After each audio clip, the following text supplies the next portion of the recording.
유럽의 첫 관문 빌리뽀라고 하는 곳에서 복음이 전해지는데, 그러면 유럽에서 첫 관문에 첫 번째로 믿어 성도가 된 사람이 루디아라는 여자 이해가 나옵니다. 그러니까 하나님을 믿는 사람들은 유대인들이나 여럿 있었는데, 예수를 구원자로 믿는 사람은 이 루디아가 첫 번째로 출발해요. 그래서 드로아에서 네아폴리까지 갔다, 그런 얘기가 나오죠. 11절에서 보면 드로아에서 배를 떠나 사모들에게로 직행하고 있던 날 네아폴리로 갔다라는 말이 나오죠. 근데 지명이 이렇게 나오니까 이틀 동안 이 거리를 갔다. 그러면은 실제로 지도를 보면은 이 거리가 한 250km가 되는데 100길입니다. 그러니까 바다 100길이에요. 그러면은 이제 이런 생각을 좀 해봐야 돼요. 지금부터 한 2000년 국경을 넘어서 과거로 가면 배가 동력선이 아니고 노를 젓든지 아니면 돛단배였었어요. 그럼 돛단배가 250km 정도 가려면 웬만한 바람이 불어도 일주일 정도 이상 가야 됩니다. 바람이 역풍이 불거나 바람이 왔다 갔다 하면 2주도 걸리고 한 달도 걸려요. 250km를 진행하는데, 그런데 250km를 진행하는데 이틀 만에 갔대요. 그러면은 그냥 하나님이 역사하셔서 순풍을 돛한 대로 뒤에서 막 바람을 밀어준 거예요. 속설로 이틀 만에 갔다. 그러면은 이제 하나님이 바울과 더불어 이 사람들이 전도할 때 북쪽으로 아시아로 가려고 그러는데, 먼저 번에 말씀 전할 때 아시아에 말씀을 전하는 것을 성령이 반대하시고, 너희는 유럽의 관문인 마가도냐로 가라. 그래서 이제 그 관문이 빌립보로 가야 되는데, 그래서 이제 즉각 순종하였더니 이틀 만에 가게 하셨다. 그러면 이거 대단한 역사예요. 그래서 성령의 감동에 즉각 순종하면 이렇게 형통한 길을 하나님이 주셔요. 그런데 이틀 만에 가야 할 길을 40년에 만에 간 이스라엘 백성들의 일이 있어요. 출애굽할 때 가네스바라에서 그 땅을 정탐하러 가라고 했을 때 그 고개 넘어가 가나안 땅이 이틀이면 가는 길입니다. 그런데 이틀이면 가는 길인데 하나님의 말씀을 거역해서 그 땅을 가기를 싫어하니까 하나님이 그러면 이 불순종하는 이 세대가 다 죽을 때까지 걸어라. 그래서 광야에서 40년을 돌아서 들어갔어요. 불순종한 대가예요. 그런데 우연의 일치인데 이 길은 똑같이 이틀길이에요. 이틀길인데 가나안에 입성할 이스라엘 백성들이 걸어서 육지로 이틀 가는 길과 하고 백길로 이틀 가는 길하고는 달라요. 그때도 하나님이 형통한 길로 백길로 이틀 만에 길을 열어주셨다. 순종할 때 이런 일이 있었다는 거예요. 그래서 드디어 이제 이 유럽의 관문인 빌립보라에 가서 한 일이, 이 사도 바울과 더불어 이 전도팀들이 한 일이 기도입니다. 기도. 12절 13절에 보니까 13절에 안식일에 우리가 기도할 것이 있을까요? 문 밖에 나가 거기 앉아 있는 모인 여자들에게 말하는데, 전도하기에 앞서서 기도를 했다는 거예요. 그러니까 우리가 이런 말씀을 들으면 그런 생각 좀 해야 돼요. 빌립보라는 데는 사도 바울이 전도하는 사람들과 같이 갔는데 처음 간 곳이에요. 아는 사람도 없어요. 기거할 만한 장소도 없어요. 그래서 지금 수일 동안 그냥 묵었다 그랬잖아요. 그러니까 야관 같은 데는 묵은 거예요. 아는 사람도 없어요. 처음 간 길이에요. 그리고 어떻게 할 바를 모르겠어요. 믿는 사람들이 있는지도 모르겠어요. 어디에 기도처가 있는지도 모르겠어요. 어디에 유대인들의 회당이 있는지도 모르겠어요. 몰라. 이럴 때 기도해야 되겠다 하면 기도가 얼마나 간절할까? 얼마나 간절할까? 우리가 이 새로운 일에 도전할 때, 새로운 일을 해야 할 때 얼마나 간절하게 기도해야 될까? 응, 가본 일도 없고 앞으로 어떻게 될지도 모르고 어떤 상황이 전개될지 모른다면 그냥 무작정 가는 것이 아니라 사도 바울처럼 기도해야 돼, 기도. 그래서 기도하려고 해서 14절에 나오는 말씀을 이어갑니다. 두아디라시에 있는 자세 옷감 장사로서 하나님을 섬기는 루디아라는 한 여자가 말을 듣고 있을 때 주께서 그의 마음을 열어 바울의 말을 따르게 하신지라. 아멘. 이 자주색 옷감, 자색 옷감 장사는 자색 옷은 최소한 귀족 내지는 왕족들이 입는 옷감이에요. 그러면 그것을 장사했다 그러면 이 사람은 상당한 부자예요. 그런데 이 사람이 하나님을 믿었다는 것은 유대인들의 방식으로 하나님을 믿었다는 뜻입니다. 그런데 사도 바울이 와가지고 예수에 대한 이야기와 더불어 하나님의 역사, 성령이 임하시는 역사를 얘기했는데 그 말을 주께서 그 마음을 열어 바울의 말을 따르게 하시니라. 그러니까 루디아의 마음을 열어주신 분은 하나님이셔요. 주님이셔요. 그러면 여기에서 우리가 전도라는 행위를 좀 생각해야 돼요. 우리는 전도하고 말씀을 가르치기만 하면 돼요. 열매 맺게 하시는 분은 하나님이셔요. 그래서 요즘 보면은 전도했다가 실패하면 서로 낙심만해요. 그런데 낙심할 거 없어요. 하나님이 허락하지 않으신 걸 생각하면 돼요. 우리는 그냥 전도했으면 돼요. 그런데 전도를 진심으로 하면 돼요. 그런데 전도하고서 열매 맺는 것까지 개입하려고 하면 문제가 돼요. 주님이 열매 맺게 해줘야 돼요. 우리 그냥 전할 뿐이고 기도할 뿐이고 하나님 이 영혼을 불쌍히 여기서 구원해 주세요 할 뿐이에요. 그런데 이제 문제는 이렇게 하다 보면 역으로 마귀의 역사는 공격을 당해요.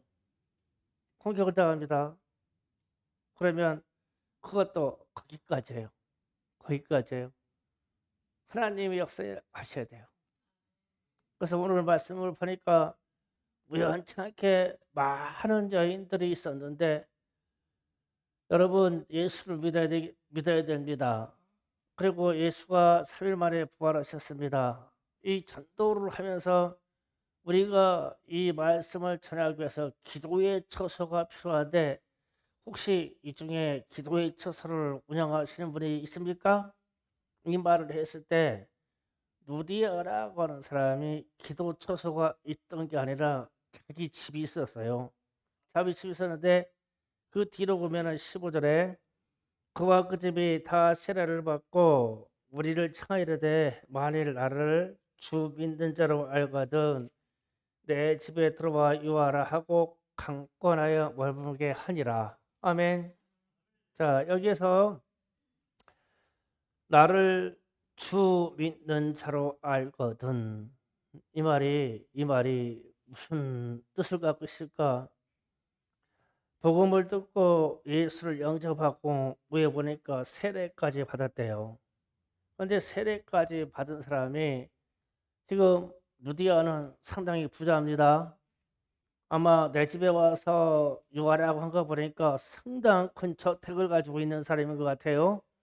그런데 이 사람이 그렇게 부자며 그렇게 잘났던 그런 능력을 가진 세상의 능력을 가진 사람인데 나그네로부터 바울로부터 예수에 대한 복음을 듣고는 곧바로 자신을 최대한 낮춰서 내가 주를 믿는 사람으로 당신들이 알거든 그렇게 믿는 자로 여기거든 우리 집에로 오세요.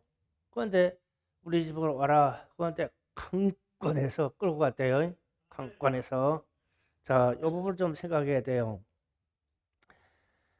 이 예수 믿고 겸손히 들어오면 주의 종을 섬기게 돼 있어요.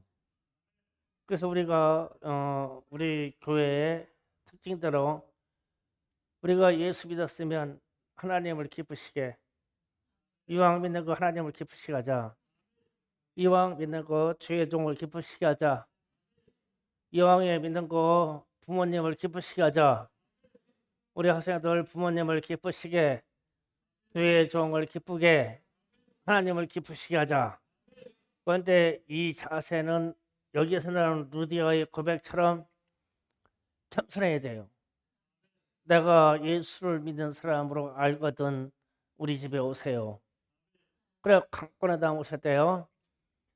자, 구약 성경에서도 나오는 엘리야와 엘리사의 이야기가 나오는데 거기에도 보면은 엘리야가 이 사역을 하다가 지나가다 보면은 그 과부 여인이 엘리야가 묵을 집을 준비하는데 주밀하게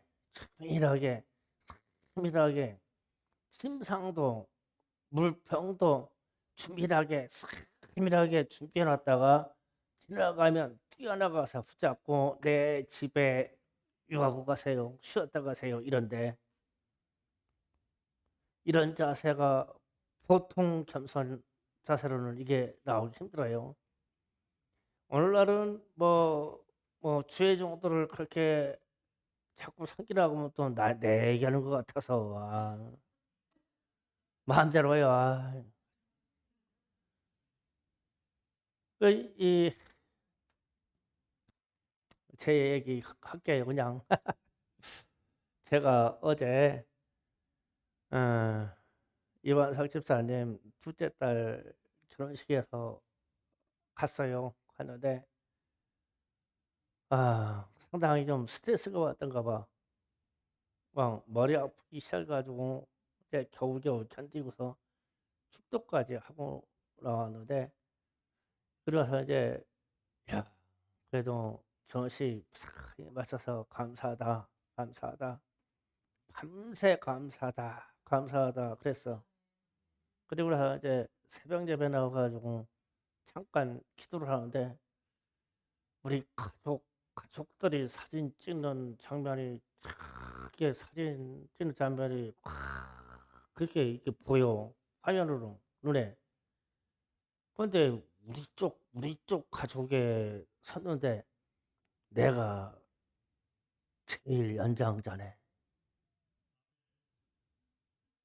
그래서 순식간에 막그 만감이 교차한다고요. 그런 거 있잖아요. 어쩌다가 내가 우리 집안 양가 집안에 70도 안 돼서 최고 연장자가 됐냐. 그런 마음. 그리고 그러고 보니까 최고 연장자니까 보니까 줄줄이 자손들이 많이 나왔어요. 자손들이 많아요. 야, 그런데 나는 덕으로 보나 돈으로 보나 준비가 안 됐어. 부족해. 그런데 우리 가족들이 쫙 서서 사진 찍었는데 어쩌다가 내가 제일 연장자가 됐냐? 우리 장모님, 우리 장인어른 어디 가셨냐? 우리 아버지, 우리 어머니 어디 가셨냐? 우리 이마 석장로님 그 찬란 직계 가족들 다 어디 가셨냐? 어쩌다가 내가 제일 연장자가 되고 서열 두 번째가 이만석 장로가 됐냐? 그 마음에 그 만감이 교차되는 게 이 어떤 그 서글픈 마음도 있고, 그리고 이 박중한 이 자손들이 나오는데 여기에 대한 책임도 있더라고. 야, 얘들 잘 가르쳐야 되는데 세상 사람들은 진짜 이 지금 이 시대에 믿음 지키기 힘든데, 야, 이건 믿음 지키게 이거 해놔야 되는데 얘들이 세상으로 나가가지고 추락되지 않게 해야 되는데, 또 이 척은 내가 최고 연장자인데 이 집에 이 집안에, 야, 목사가 벌써 셋이나 나왔어. 셋. 야, 그럼 또 나오겠지, 또 나오겠지. 사랑이도 목사한테 실과 같이 뭐. 야, 이 영광인데, 아, 하나님, 이거 영광인데, 영광입니다. 영광인데, 내가 제일 연장자 목회자고, 이반 석자님이 제일 연장자 장로요. 그냥 머리 피도 안 바른 것들이 나이 먹어가지고 그게 됐네. 그래서 내가 내 자신도 아직 철이 덜 들었어. 아직 나도 준비가 됐어. 우리 자손들이 준비가 안 됐어. 그럼 좀 하나님한테 기도하다가, 하나님 혼인 잘 마치게 해주셔서 감사합니다. 감사합니다. 감사합니다. 하고 딱 하다가 사진 한 장이 그냥 내 눈에 스크린이 딱 됐는데 그렇게 돼버렸네. 그러면서 그런 생각을 한 거예요. 야, 이 복음을 듣고 믿게 하는 것은 하나님이신데, 하나님이 우리 가족 중에 이렇게 역사해 주셔서, 물론 제가 전도여서 그런 게 아니고 우리 복음의 역사는 외부로 다 많이 들어왔는데, 내가 40에 불러가지고 불륜받아 목회자가 돼서 우리 집안에 이렇게 돼가지고 목사 세대들이 나오고 또 이렇게 가지고 자손이 줄줄 이러는데 내가 제일 연장자네. 큰일 났네. 큰일 났다. 책임이 막중하다. 책임이 막중하다. 그러면은 이런 말씀을 툭 전하면서 우리가 우리 교회 성도들이 다 가족이 아니냐는 거예요. 우리는 주님 안에서 다 가족이에요. 막중하다 이거. 막중하다. 그래서 우리 학생들이 이 교회 수요일, 금요일 혹은 새벽 예배까지 나오는데 얘들을 이 말세 세대에 어떻게 양육해서 하나님 앞에 바로 세울까? 바로 세울까? 그러니까 근심 아닌 근심이 막 오는 거예요. 여러분은 여러분의 스스로가 여러분의 가족에게, 그리고 여러분 주변에 어떤 조직이 있다면 거기에서 서열이 얼마나 됩니까? 서열이 어느 수준에 있습니까? 장자의 서열이 있습니까? 가만히 보면 여기 연세 드신 분들 보면요, 다 상위입니다. 위에보다 아래가 훨씬 많아요. 있을 때 우리가 믿음의 중심을 어떻게 지켜야 될까? 그런 고민을 해요. 그래서 성령이 성령으로 우리 심령에 하나님이 역사해 주셔서 우리는 전하고 전도할 뿐이나 열매 맺게 하신 분은 주님이시다. 그러면 우리는 이 일에 앞서서 기도할 수밖에 없다. 기도 외에는 이런 열매가 자라고 이런 열매가 맺게 할 수가 없다. 그러면 오늘 기도 제목을 줍니다. 여러분의 가족과 여러분이 가지고 있는 주변 상황을 돌아보아 여러분이 연장자로 생각하시고 장자로 생각하시고, 나는 그렇게 준비가 돼 있어서 덕이 많은 사람인가, 내가 그렇게 능력 있는 사람인가 생각해 보시고